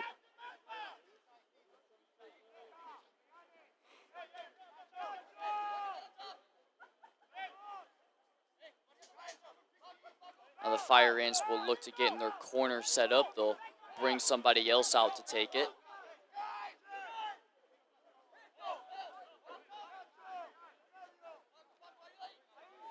Yeah, speaking to the opportunities, this is just the second corner of the night for USC-Sumter compared to the, 9 for Miami-Dade. It's probably been a huge, huge dynamic in terms of the result of this game right now. It's a 1-1 tie at this current moment, but would be 1-0 in the favor of the Sharks had it not been for a penalty very, very early on. And again, the penalty was called on, and the card was given to Angel Fernandez. Just a bit of a mistime there on when to jump and try and get that ball. If that doesn't happen, you got to feel very confident if you're Miami-Dade, the way this game is played out and moving forward. So after the corner by the Fire Ants, we have an immediate Miami-Dade push, weaving his way in and out of defenders. Left side deflected. Nice play by the Fire Ants on the left side. It looked like the Sharks were getting something going, but it was number 5, Juan Mieres. Yeah, Mieres does a great job not getting fooled by that little through ball there by the Sharks. Able to get a leg on it and clear it out of bounds, and that was ruled in possession of the Fire Ants. We just saw a Miami-Dade Shark kind of tumble over a Fire Ant there. That was a pretty funny looking collision. Like it might have been a little bit on purpose. The way this game has gone, these teams have been fighting out there. It's been a fun one here at Orlando Health Stadium. Cleared by the Fire Ants off of the head of a Shark. Miami-Dade now doing a lot of these pushes up the left side in the second half. Yeah, and the Sharks there did a good job of getting the numbers they wanted, trying to cross it inside, but it's Juan Mieres there again for USC-Sumter defending that one, and he's been impressive on that back line for the Fire Ants. And in the first half, it was Kyle Reed doing a lot of the midfield work for the Sharks, and this time in the second half, they switched it up, opting to go with Eduardo Cornejo more so instead. Good consequences with that decision as the corners still continue, this time from the opposite corner. Doesn't create a goal, but they keep possession. That can be so important off corner kicks too. Maybe not getting the goal or getting the opportunity you wanted, but just able to keep possession to set up another attack for your team is so huge. And a huge thing that corners help a team do on offense is get themselves set up in the right position. That stoppage of play is so huge because all of those players that you had all around the field from whatever other events occurred before the shot, they have the chance to all set up and, kind of conjure around in the middle by the goal. So it's just it's a good, really good situation for the team with a corner opportunity to have a little bit of a conversation, a dialogue about a little plan in the next minute or so of action after the corner happens. Yeah, and it's just setting yourself up for success. The more corners you get, the more opportunities you're going to get to score, the more time you're spending down in the other opponent's side of the field. So just getting these corners, and it's been such a big corner difference, the 10th corner of the night for Miami-Dade, and it's about to be 11th as they're getting ready to take another one here. But, I mean, that just shows how Miami-Dade has been on this side of the field, and the USC-Sumter defense really hasn't given up. They've held well. Broke a little bit off the Ochoa goal, but they have been bending but not breaking. And it's not quite as simple as ABCs and 1, 2, 3s, but you can say there is a huge probability or factor in probability in general that goes into making these decisions. The more attacks and attempts you have, chances are the more you're going to score a goal. Yeah, good job there by the Sharks defense to clear that one. Fire Ants had numbers and were moving up the field quickly. Sharks love to put these balls way up in the sky. A lot of occurrences where that's happened tonight. This time results in a foul going on the Sharks. It'll be a USC-Sumter free kick. Decently favorable scoring position. Most definitely have the chance to assert themselves here and get themselves a little attack going. They have a few players behind the free kick right now just in case everything goes haywire. Well, we saw kind of that design that Miami-Dade took on their free kick. Be interesting to see what USC-Sumter draws up here. If this is going in, it's a screamer. Free kick taken. Good header and positioning on the other side. Back reset.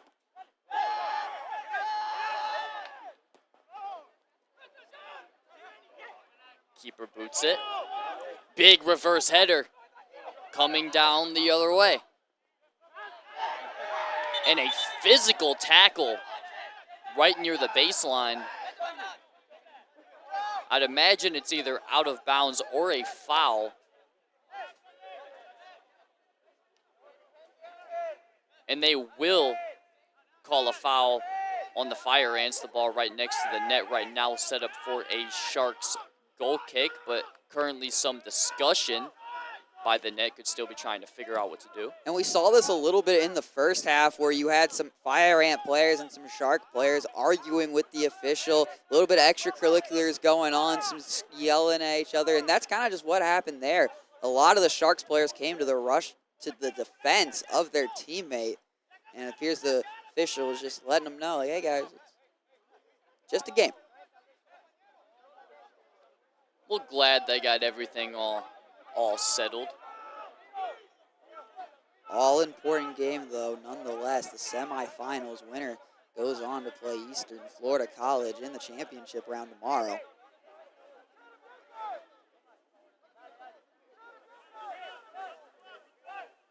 Still a little bit of delay. As there's the whistle now that I say that. Immediately received by the Sharks. Angel Fernandez cleared it. A little bit of a touchback. Era now over to the middle, now flipping position.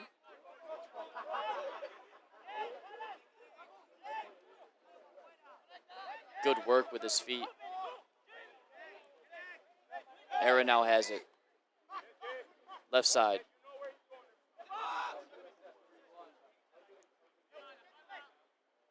Sharks using some of that touch game. And that pass was supposed to be directed for a potential header. Just a tiny bit off in the timing. Yeah, that was a good job there by Cornejo there to cross it on the inside. We've seen a lot of that out of Miami-Dade. Some of these crosses have been very, very accurate, just a little bit too high or defended well by USC-Sumter. But again, the opportunities that Miami-Dade is creating for themselves, you got to feel confident going forward that if you keep creating these opportunities, eventually one of these is going to be good to go. And it seems to me like their mentality, since they were down 1-0 at the beginning of the match, James, it hasn't changed at all. And that was part of the reason why they were able to equalize midway through the first half. So, theoretically speaking, I think if they keep up this mentality, it could very well equivalent to the leading goal. Well, and after that, Miami-Dade kind of went on the attack mode, and USC-Sumter kind of just sat back and was playing the possession game. They had the lead, but it was all Miami-Dade. They were controlling time of possession. They were creating the opportunities for themselves. They were putting the shots on goal. They were putting shots up, 16 shots to 6. That's 10 more shots that Miami-Dade has over USC-Sumter. So it seems like once they got that penalty, Miami-Dade just went full on the attack, and USC-Sumter was sitting back trying to defend that. Now that it's 1-1, you would like to see some more of that aggressiveness out of USC-Sumter that we saw within the first minute and a half going. I mean, they had that opportunity, put themselves in position to get that penalty, to draw Angel Fernandez out of the goal, get the card, get the foul, and some more discussion now between the officials that it appears the head coach for the USC-Sumter Fire Ants is having some words. And the Fire Ants have been better about keeping possession since halftime. They've definitely had a lot more chances since the 45-minute window eclipsed us a little while ago. And now here we are back. Fire Ants trying to get an immediate push after the conversation, but a bit too far up the sideline. You know, and you got to give credit to this USC-Sumter defense. They have been keeping them in this one, have done a great job at defending a lot of different attacks coming at them from the Miami-Dade Sharks. So it was knocked out of play by the Sharks. USC-Sumter was awarded a throw-in. This is where you want to see them get aggressive, push a shot on goal, especially with the position that they have on the throw-in. Well, he looks near the boundary. It's sent back out. Fire Ants just happy to let that one go and take another throw from a bit further back. Not much of a problem. Advances it right back forward.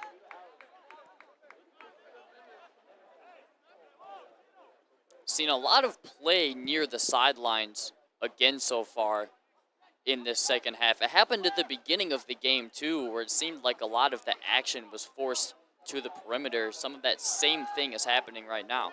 But it's back to the middle. Good job by Angel Fernandez to get his hands up there, sending the ball above the net.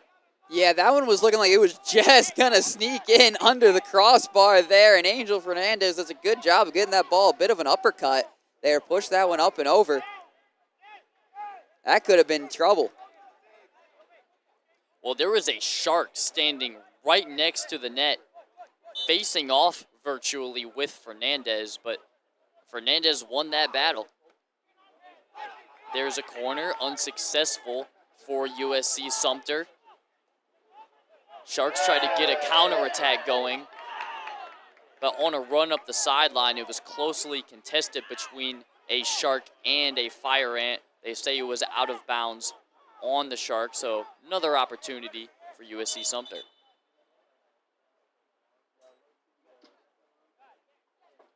Now we have a clock stoppage. Oh, and their head coach just drew a yellow card.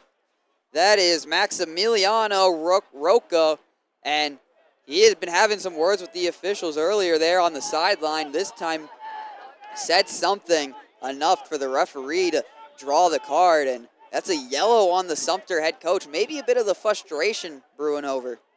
We've seen a lot of emotion in this game so far, especially like you alluded to earlier, this being a national semifinal game. It makes sense that the referees might have to step in and do a little bit of peacemaking work, if you will. Well, if you're USC-Sumter and you see your coach getting that fired up for you, he's sticking up for his guys, he is defending his players to the referee, that has got to fire you up and maybe get some juice in this offense. Kind of like when a manager gets ejected in baseball when the offense is struggling, fires them up, get a rally going. Potential scoring chance for the Fire Ants. They tried an absolute beamer from that side, but an immediate defender was right there to stop it before it made any progress. And what a through ball. Here we go. Up the left side, it's the Sharks. Big defensive tackle, but a whistle blows. It was Sullivan Epps there for the Fire Ants, trying to stop that very fast-paced counterattack. Yeah, and the Miami-Dade Sharks had a fantastic opportunity there. It was a perfect through ball up the middle, giving the Sharks the advantage they needed. The slide tackle comes in, he draws the card, but you would almost rather that than the goal be scored there, Richard. Well, Sullivan Epps, one of 5 American-born players on Yellow this card team, number all of them 24, Sullivan from Epps. South Carolina, as is USC-Sumter. But what a defensive effort. Even if it was a foul, it did seem like the Sharks had a lot of numbers going on the other end, and it would have been a dangerous opportunity for Miami-Dade to take a 2-1 lead, and they would have been ecstatic had they been able to capitalize on it. Well, now look at this free kick opportunity for Miami-Dade. We kind of saw them drawing up some wacky free kick play designs in that first half with this positioning. They have 3 players around the ball, and that got sent in fast, but unfortunately for them, it was like a line out in baseball that goes right to the second baseman. It would have been in had there not been a perfectly stationed fire ant defender right there.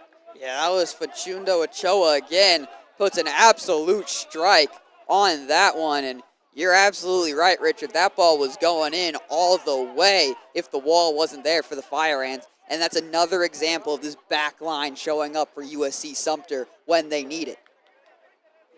And that's one of the main contributing reasons why their record has been so good all season long. You don't win 14 out of 16 matches that you play without being able to have your back line bail you out of some of those deep opportunities and free kicks that their opponents may get sometimes.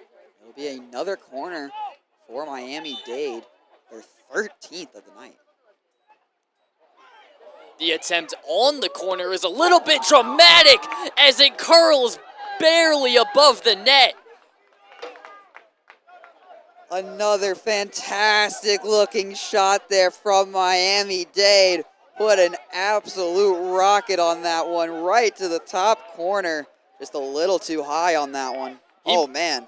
He must have been holding R1 in circle because he executed that finesse shot perfectly just like it was FIFA, but unfortunately a bit too much power and barely over the net. Got to release that circle button just a tad bit sooner there.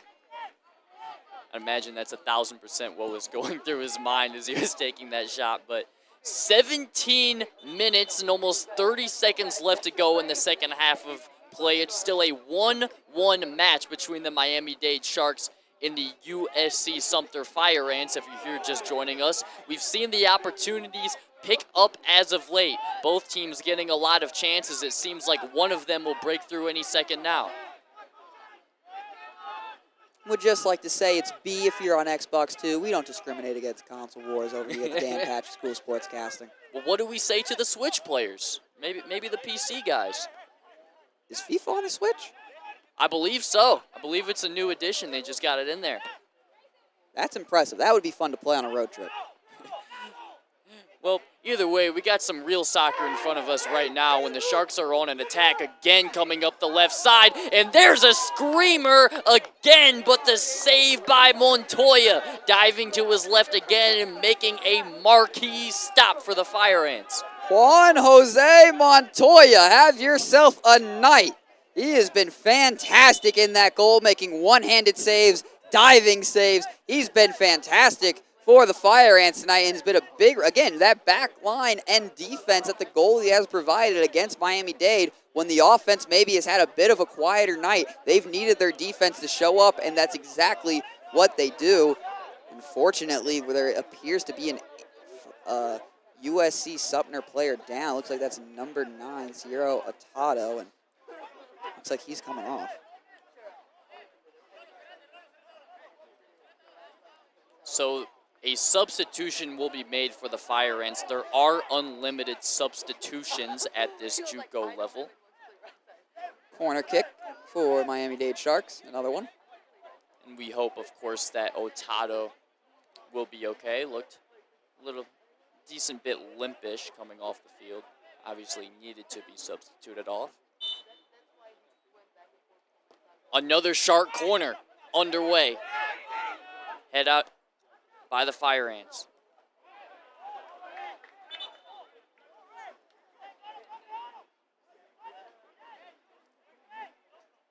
Now it looks to be a throw-in.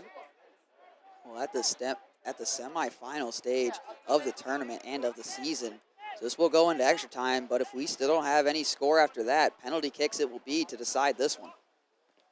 We could have a exciting and unique ending on our hands if this score feels like holding for a decent amount of time. By decent, I mean the 15:48 left to go in regular time plus 2 potential 10-minute sudden death overtime periods that we would need to get through first to arrive at the penalty kick situation. Those overtimes are golden goal. First to score wins the game. The Sharks holding a lot of this possession battle in the last 10 minutes. It's been tough for the Fire Ants to get the ball out of their own zone. Been making a lot of stops, but unable to advance anywhere.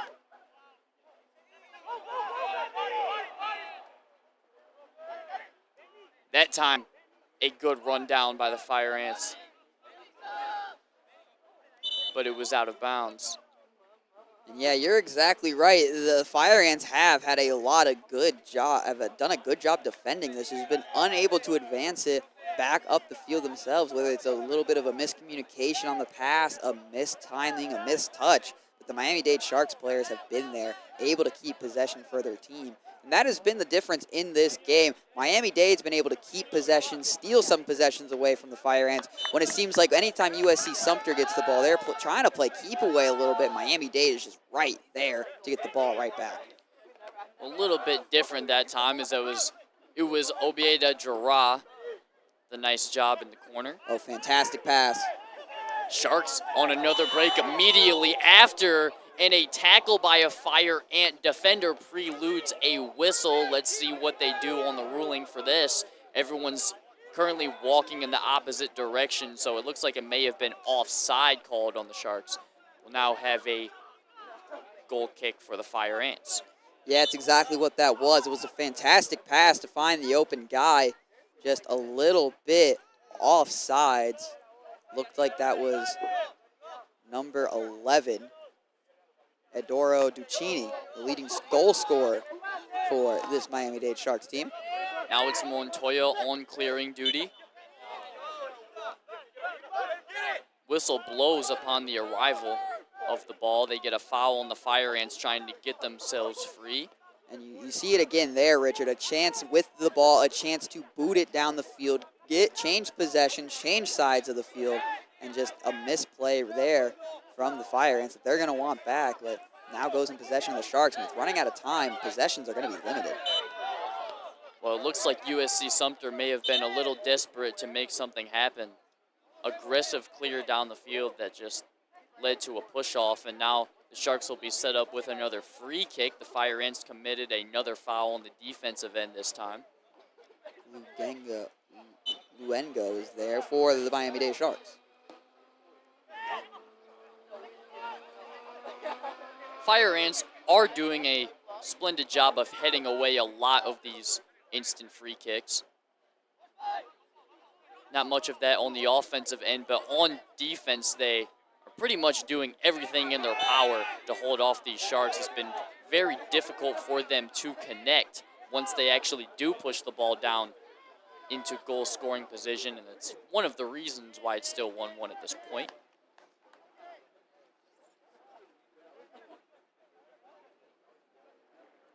Another whistle upon contact. There is a Fire Ant currently down.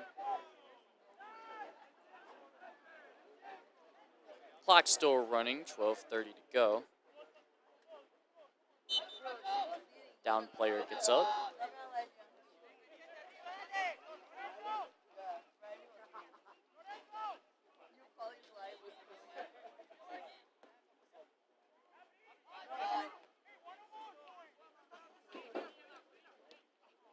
Clear was deflected, and now the Sharks will take possession. So, like you said, it seems like when the Fire Ants gain a new possession and they have the opportunity to get something going, it's not even 10 minutes before, or minutes, not even 10 seconds before the Sharks manage to take possession back, whether due to a foul, whether a deflection of their own, or something of that nature. Yeah, and a 10-minute possession is probably exactly what you want if you're USC-Sumter. Bleed out this final 10 minutes of this game and maybe putting a couple opportunities on goal. But, I mean, it just two different styles of defense it really seems like we're playing here. Sumter's just kind of seemed to be reacting to Miami-Dade's offense, while the defense for the Sharks has been quite aggressive, and they are see-ball, get-ball mentality at the moment. It's been interesting to see how these two clashes of play style mesh onto one pitch today, and we've had some interesting results so far. And there's some contact up the field, no whistle. Good job by the Sharks to hold off a defender. Receives the ball back after the fact and makes a good pass to the right. Over the middle!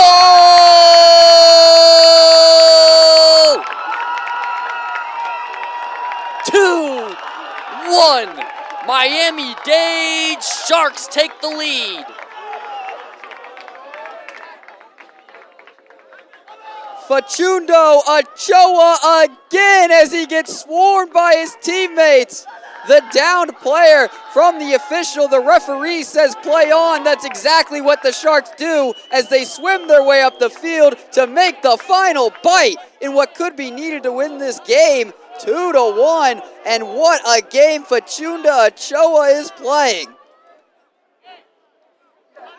How about 6 shots? Half of them, 3 of them on goal. 2 of them went in.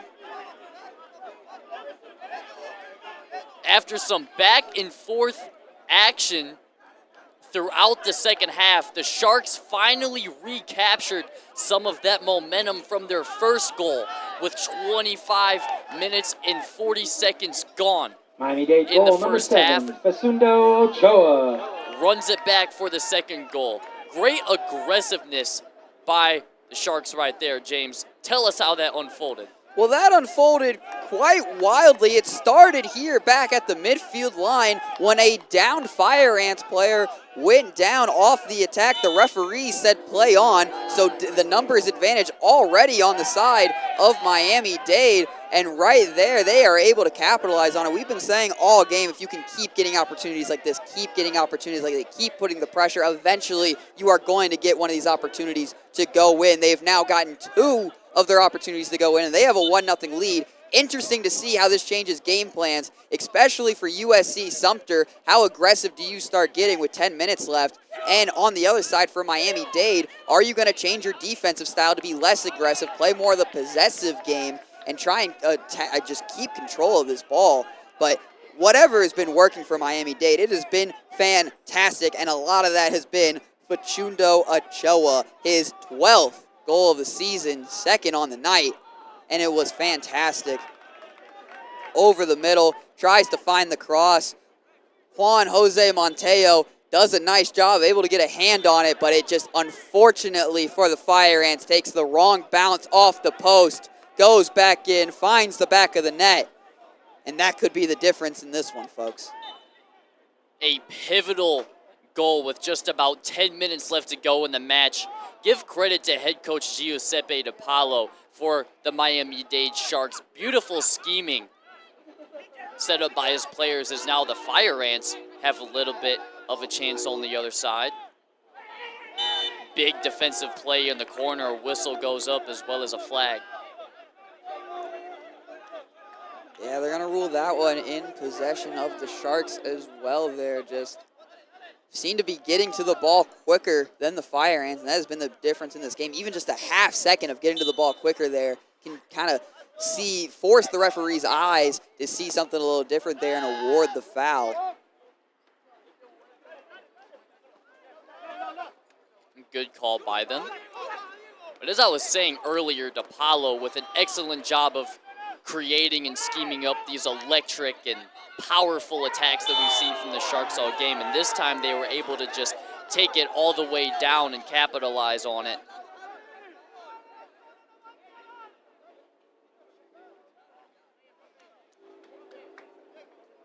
Another man down now for the Sharks over in the corner.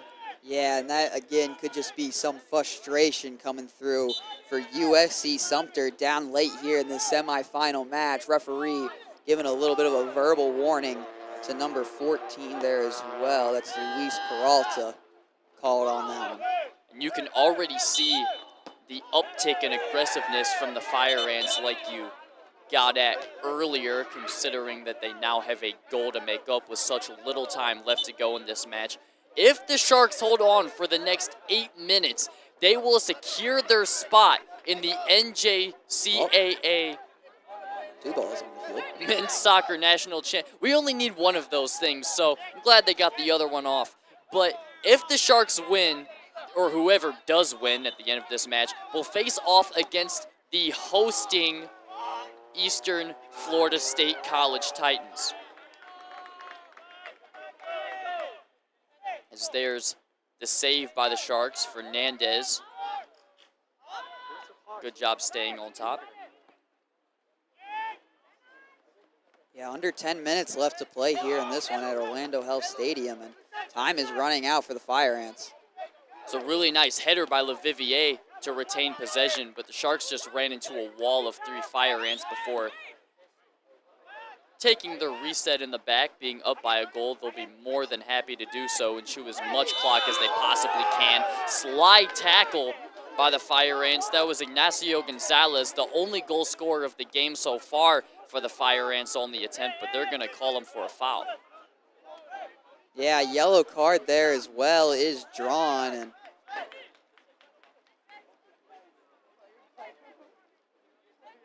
Gonzalez has had a very active match.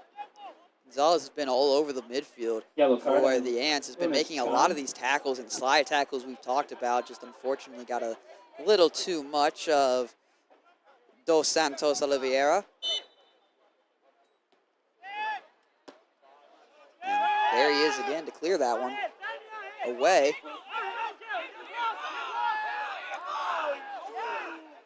It was a good boot by Rodafili right there, trying to bring a lot of his guys back up the formation. See if they can't force an error with 7 minutes. Boot up by the Sharks.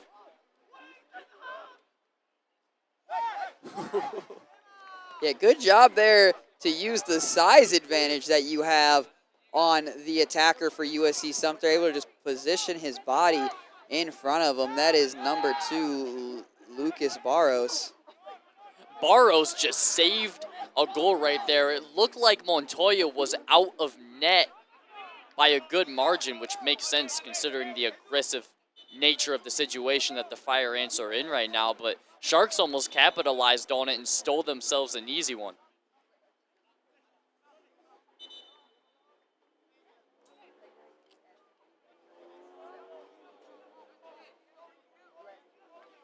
So now we have a stoppage at 6:21. 2-1 lead in favor of the Miami-Dade College Sharks.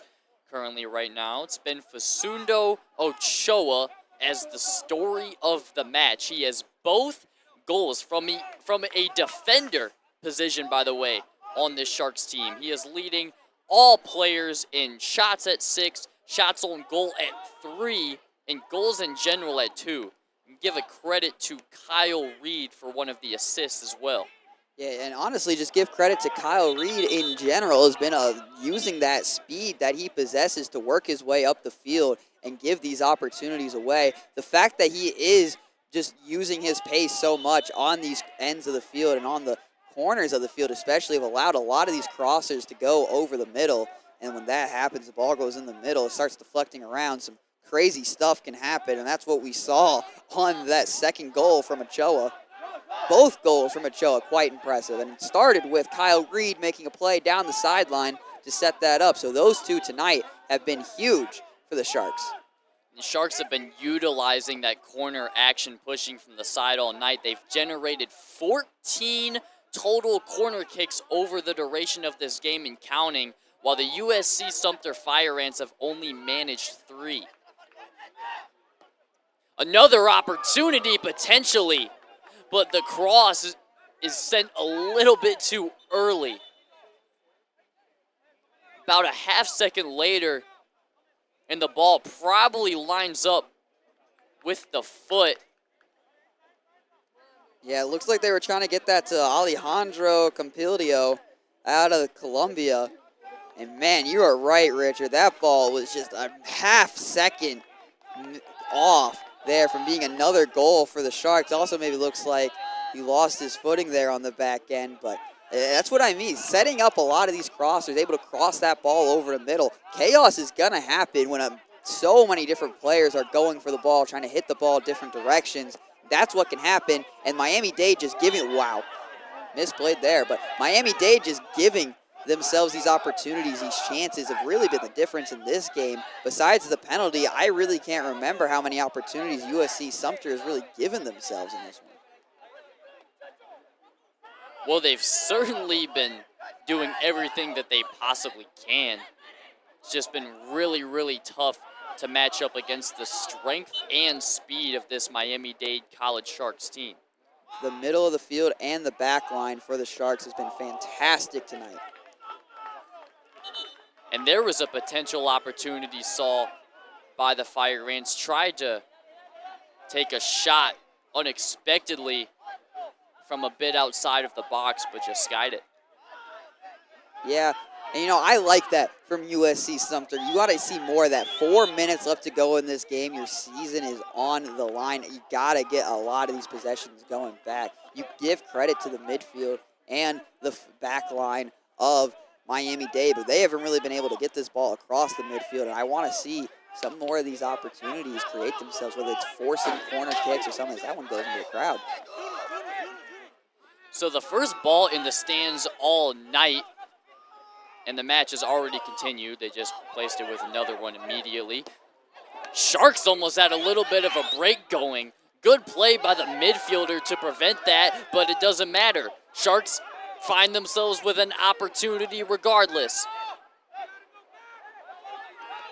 Fire Ants almost had a chance at a fast break there. Looks like the Sharks were trying to move fast. Great tackle by USC-Sumter.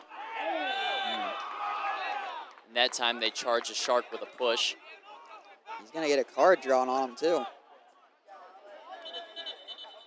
Probably see a lot more of those yellows flying up as this game is almost over. Probably trying to prevent a lot of that late game tension that you can often see in high stakes situations like the playoffs. And if you're USC-Sumter right here, you have got to give it all. And you don't want to give up here. There is 3 minutes. That is a lot of time in this great sport we know as soccer. It is a 1 goal difference. One bounce, one cross, one deflection goes your way, and bam, you are tied. The entire momentum and tone of this game shifts. Well, now they have a free kick from the middle. A lot of congestion near the goal.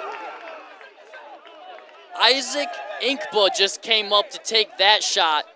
The second sky in a row for the Fire Ants, but a very respectable attempt with a lot of space. I like that opportunity. He had a wide open shot at the goal. Not many Shark defenders in front of him. Loaded up, and he possesses an incredible power in that leg. So he can make some of these top corner shots and put some real pressure on Fernandez. Unfortunately, just a little too much on that one.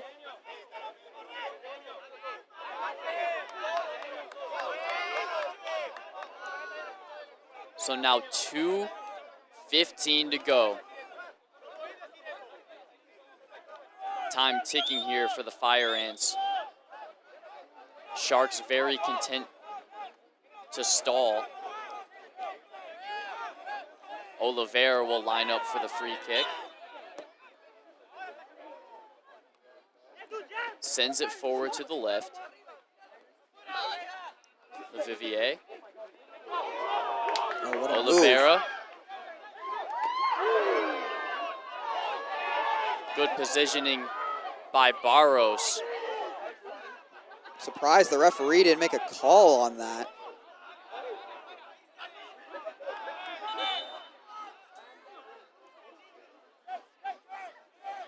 As that was a rough collision there between Oliveira and Lucas Barros. Looked like the collision came, and again, I'm just surprised there was no whistle there from the officials, as now there are 2 Shark players down on the field at the same time. This is not what you want to see if you're Miami-Dade.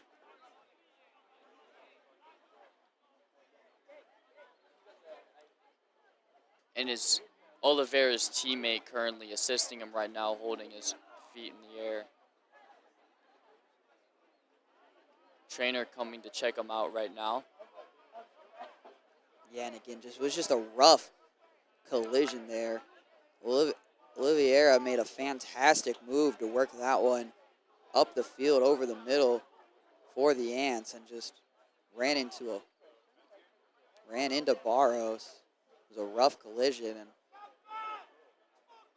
I think that might be what Coach DePaulo of Miami-Dade is asking the official about over there, is why was that not called there? Because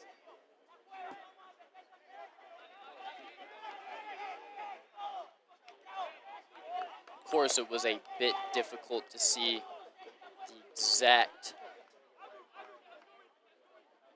way the play was going from over here. Referee had a better vantage point and decided to. Man, and, you know, just give credit to both of these schools here, both of these teams. They have come out and absolutely battled. They both have fought hard. USC-Sumter's defense has been giving it their all tonight. There's a lot of attacks from Miami-Dade. It's been scrappy. It's been chippy. It has been exactly what you expect out of a semifinal match here with a chance to play Eastern Florida State College in the championship round. Both of these teams are leaving it all out here, and you got to respect the effort by both USC-Sumter and Miami-Dade. It's been a battle out there. Yes, it has. Both of these squads have been going all out all season long, and it's disappointing to understand that one of these squads has to have their season end after, but for every team that loses is another that wins, and if the Miami-Dade Sharks can hold on here with a minute and 30 left to play in this match, they will be very ecstatic to stick around here in Melbourne for a little bit longer. Yeah, and Coach DePaulo still having a conversation with the official over there. And if I was a manager, I'd probably be doing the same thing. Especially with so much little time in this game left, you want to get every advantage you can possibly get as to. This is a big opportunity right here for USC-Sumter. A minute and a half, throwing on their own side. Big clear away, but now we have a whistle. Yeah, looks like they got a foul there on USC-Sumter, and it's, again, just a throw-in, their own side of the field, a minute and a half left to go in this game, and the foul is called. Just another miscue there by the Fire Ants. 1 minute left in Untimely regulation. miscue there. 1 minute left to play in this match. 60 more seconds is all they need. Sharks potentially had an attack going, but the offside is ruled. Good call right there. Yeah, that was the correct call. Had a lot of an advantage there. Was a good through ball to find him, but just a little too far was number 29, Eduardo Cornejo.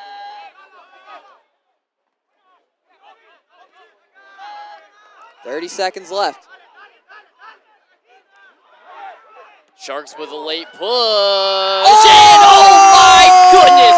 Are you kidding me? To put the semifinals on ice. The 2024 Southeast District Men's Championships in JUCO men's soccer. Unless a miracle happens with 20 seconds left to the point where the Fire Ants score 2 goals in that amount of time, it looks like that was the clincher. A long-distance dribbler with an empty net to set up the Miami-Dade College Sharks against the Eastern Florida State College Titans in the championship match tomorrow night at 7:30. What a ridiculous ending. How's that for a dagger there, Richard? Alejandro Campilio, absolute screamer out of there. I mean, 10, had Monteo 9, off 8, target, he was out of the 7, goal. 6, Campilio's able to put it in. 4, That is your 3, dagger. 2, Well, 1. 1 second left. Final ball goes in the air. Final whistle blows, and that is going to do it for us tonight. What a semifinal match that we had, ending with a 3 Miami-Dade College Sharks to 1 for the USC-Sumter Fire Ants. It was a great season for the Ants all year, but now it will be the Sharks to try and take down the host Titans to take the championship home. And what a day it was for Facundo Ochoa. We talked about him all broadcast long, led the way for the Sharks with 2 goals. But besides him, James, who would you say was the most valuable player tonight for the advancing squad? Well, I mean, besides Alejandro Campilio giving us an absolute screamer to end the game, what a way to ride momentum into that championship game there. But honestly, my player of the game, besides Ochoa, has got to be Kyle Reed. He was up and down the sidelines all night, was using his speed to gain advantages over the USC-Sumter players. And a lot of these goals, in fact, the first 2 goals for Miami-Dade do not happen without Kyle Reed. It was Kyle Reed who had possession of the ball, worked his way up the field, crossed it inside. No one was home. Originally, Ochoa was able to find it, load up, and score. But then on the next one, it was just another Kyle Reed doing a good job of getting possession of the ball, working his way up the field, finding his right moment to cross it inside, and it was Ochoa, of course it was, to put it in for the score. And then, of course, Campilio just puts an absolute dart in the back of the net. Unfortunately for USC-Sumter, Juan Jose Montoya was out of position there and was able to have that goal to end the game. And this is what you want to see on the field right now, a great sign of sportsmanship between these two teams. When you're on the field, when you're in game mode, it can be hard. It can get chippy. The emotions get high. Tensions are flaring. So it can be hard. But after the game, once it's over, fantastic sportsmanship. That's what you want to see here from both schools because it was an absolute battle. It may look like it was a 3-1 game, but it was a 2-1 game pretty much most of the way. It was a very close game, a very hard-fought battle. Neither team should be going home with their head down. You got to keep your head held high because this was a hard-fought battle, a hard-fought season. Even making it here to the semifinals is an accomplishment within itself. But your finals are set right here on the Titan Sports Network. You got the Miami-Dade Sharks coming in to Eastern Florida State College's soccer home pitch to try and bring home the NJCAA championship for soccer. This was a fantastic go-around. Give shout-outs to Kyle Reed and Fernando Ochoa all night. Those guys were up and down the field for the Miami-Dade Sharks. You're right, James, and also have to give some credit on the other side as well. Even though the Fire Ants gave up 3 goals, was an impressive day for Juan Jose Montoya, who looked like one of the best keepers in the NJCAA tonight. I mean, he had 7 saves in total, and a lot of those were extremely impressive. I mean, he was diving left and right out of his way to chase down balls that were shot literally 5 feet away from him. So if you watch this game and, saw the context behind it, you would understand what a job he did in trying to keep his Fire Ants in this match. But for everybody in the stream, thank you everybody for tuning in. Would like to give a final thank you to the Dan Patrick School of Sportscasting and Christine Wynn for providing us the opportunity to come out here today and call this brilliant match. We'd also like to give a special thank you to the Eastern Florida State College Titans for also letting us come out here and call this match. We are very grateful to be here tonight and be able to provide this experience to everybody in the audience. So one final time, thank you everybody for tuning in. My name is Richard Duma, alongside with my broadcast partner, James Irvin. 3 to the Miami-Dade College Sharks, 1 for the USC-Sumter Fire Ants. We'll see you next time. Thank you, everybody, for watching. Thank you, Christine. Hopefully we showed excitement. Special thank you to Dan Patch School of Sportscasting, Eastern Florida State College. Christine, we love you.